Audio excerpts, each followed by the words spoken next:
That's right, we're talking ham. When you have your choice of meats, there are plenty to choose from. Sometimes it's nice to have an option of the turkey or the ham, depending upon what people like. This is Chef William from Wings of Life. How you doing this morning? I'm good. How are you? Well, I'm good, and I compliment you on the fantastic display you set up here. Well, thank you, sir. I appreciate that. Looks very seasonal, very Thanksgiving in style, and we're ready to talk about what we're going to do with this ham. So what do we need to know, Chef William? What you want to start out with a ham is you want to find a hardwood smoked ham. Okay. Somewhere around 15 to 20 pounds, bone-in and shanked. You can find that at your local supermarket here. Okay. That's the best way that it tastes, if it's bone-in, shanked, all that? That's just the best way. This is the way I grew up eating ham around my grandmother's dinner table, and it's just gives you a way to be able to season it how you like it, and also have a little fun with it. All right. And I see you've had some fun with it already with this pineapple display. What did you do here? What I've started doing, and I'll show you later in the segment, is scoring the ham with the knife in a diamond-shaped pattern, and then inserting the cloves and topping it with the pineapple and the cherries. All right, sounds very good. Now, before we move forward, we want to mention Wings of Life. If people are not familiar with Wings of Life, tell us what that is. We are a Christian-based drug and alcohol recovery center located in downtown Mobile. But also we are a organization that hugely reaches out to the community, to those that are in need in our area, such as the homeless, the transients. We have a huge donation program at the Wings that sends out over 10,000 pounds of food into the community a week. Wow. So we do a lot of stuff: drug prevention, feeding the homeless, and of course our pantry. All right, well, we'll talk more about Wings of Life throughout the program. Is there anything you want to show us here in this first segment with the turkey, with the ham? Sure. See, I was just talking turkey because I was thinking Thanksgiving, but we got ham. Sure. All right. First, whenever you have your ham ready, you can go ahead and put it in your roasting pan. And to do your diamond pattern, you want to start with a serrated knife. You don't want to go too far into the rind of the ham, but you want to start at the bottom of the ham and work your way up, just slightly putting some pressure on it as you work your way up the ham to the end. And then you'll keep on doing this all the way around the ham until you get to the side right here. And then you'll come back in the other direction. You'll take the knife, and then the same density of the pressure that you put on the ham, you'll go back and make that diamond pattern right straight across the ham. What this does is it frees up some of the fat on the top. It also makes it look pretty, but it allows those juices to really get down into the ham. And what a great shot by our photographer, Joe and Norris, getting that tight shot. Nice work over there, buddy. All right, so we're letting those juices seep into the ham, and we've got a lot more to show you in terms of how to prepare this. We're going to talk more about Wings of Life as well, so stick around for that. Thanks a lot, William. All right, thank you. Thanks. Enjoying talking with William Curry from Wings of Life here this morning. We are making pineapple glazed Thanksgiving ham. Just look at this spread. The ham here, the pineapple, of course. You have to have your pecan pie. That is part of Thanksgiving. So at this point, you have the ham in the pan, you have the pineapples, so it's time to move on to the glaze. Right. What we've done, just to recap, is scored the ham, garnished it with the pineapple and the cherries and the cloves. So we're going to go over here to the glaze. Okay. First, we're going to start with the reserve off of the pineapple rings. We're going to put that into the pan. And that's 2 12-ounce cans of pineapple with the reserve. That can be used for so many different things. So many Don't things. throw that away. Delicious. And then also we have the reserve off the maraschino cherries. Okay. And I'm going to add that into the glaze. Yummy. Yes, delicious. And okay, now we have 1 cup of brown sugar, and we're going to add that into the juice.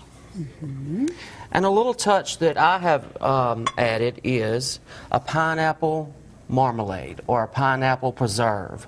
This gives it a little bit of thickness, and it just adds a little density to the glaze, and gives it a little more of that glazy effect. Yeah. So you want to get this hot. Okay. And what we want to do is add about 1 to 2 tablespoons of prepared mustard. Okay. And once this starts to bubble, which it will in time. Yeah. Here's some patience. Yes. Whisk that around until then? till it's bubbling. Then you want to add your cornstarch, which is probably going to be, it's according to the thickness of how you want the glaze. I start out with 1 tablespoon just to dilute it with water so it don't become clumpy in the glaze, and see how thick it gets. If you need to get it thicker, just add more cornstarch. Okay. And so you'll just continue to cook that, constantly stirring it just until it becomes bubbly. Well, it sure is smelling good, so we're going to wait for this to bubble. In the meantime, I want to talk about Wings of Life. The volunteers at the Wings of Life serve meals to those in our community who otherwise would not be able to eat. Right. About how many meals do you guys serve each day? How many people do you serve? We serve approximately 100 meals, and that's on a low end, per day, and that's about 6 days a week. Wow. Yeah. And you guys are getting prepared, of course, for Thanksgiving and getting prepared for Christmas. Yes. Thanksgiving is your biggest day of the year. Huge event. About huge 400 event. people? 400 plus that we have, sometimes 500. Wow. So you have a lot of folks coming in, and you guys started more than 20 years ago as a ministry for those in our community who need a little assistance. Tell us who seeks help from you guys. Well, those that seek help first initially what we are is a drug and alcohol recovery center, which is Christian-based, and those that are struggling with drug addiction or alcohol addiction, they seek us out. We are not government funded. And so most of the people that do seek us out don't have the means to go to the other facilities that charge a high rate in order to get in. Well, we do take some in consideration and take those people in that are just suffering from that addiction. And we help to nurse them back to health and help to restore their lives. All right, and of course you give them some good food. So if you need a little bit of help or you know someone who does and you would like to contact the Wings of Life, we have that information as well as this recipe on fox10tv.com. It's on our Studio 10 page. This glaze is going to start bubbling, and then we're going to finish off this ham in just a few minutes. Back in the kitchen with William from Wings of Life, working on a pineapple glazed Thanksgiving ham, and we're getting close to that glazing process, William. Yes, we are. We've got the ham prepared and we've got the glaze prepared. So all we need to do at the very end is we need to liberally pour the glaze over the top of the ham. As you see, that looks beautiful. Definitely looks great. So you want to get that all over the ham, over the pineapple, and you can just let it drip down into the pan.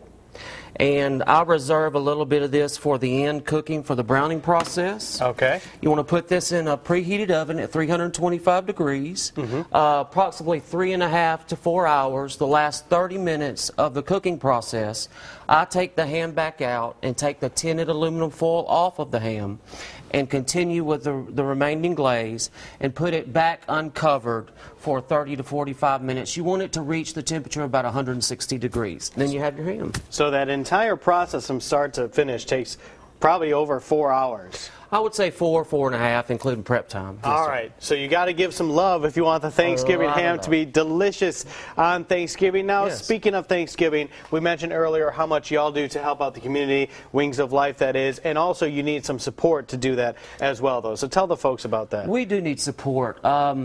The compassion and the love that we try to show to the community, reaching out to those that are in need during the Thanksgiving and holiday season, those that do not have the means to prepare their meal or just don't have a meal to prepare.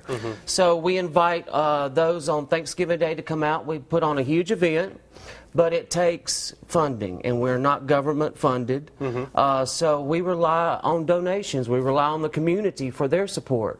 And so because of the cutbacks this year, we do need some extra support in order to take care of this Thanksgiving meal. Well, how can folks help out and do that then? If they would like to, they can call our main number, which is 251-432-5245, or they can log on to our website, which is wings/of/life.com, and you can use PayPal and use their credit card to donate. All right, so definitely need some help for the great things that you guys do, serving so much food and helping so many people throughout our community. And you know what? You can cook a little bit as well. Showed us how to make this fantastic Thanksgiving ham today. The recipe is online as well as that contact information, so go check that out. Thank you so much for coming in. Thank you, sir. We appreciate it. All right, we'll be right back with more Studio 10 after that.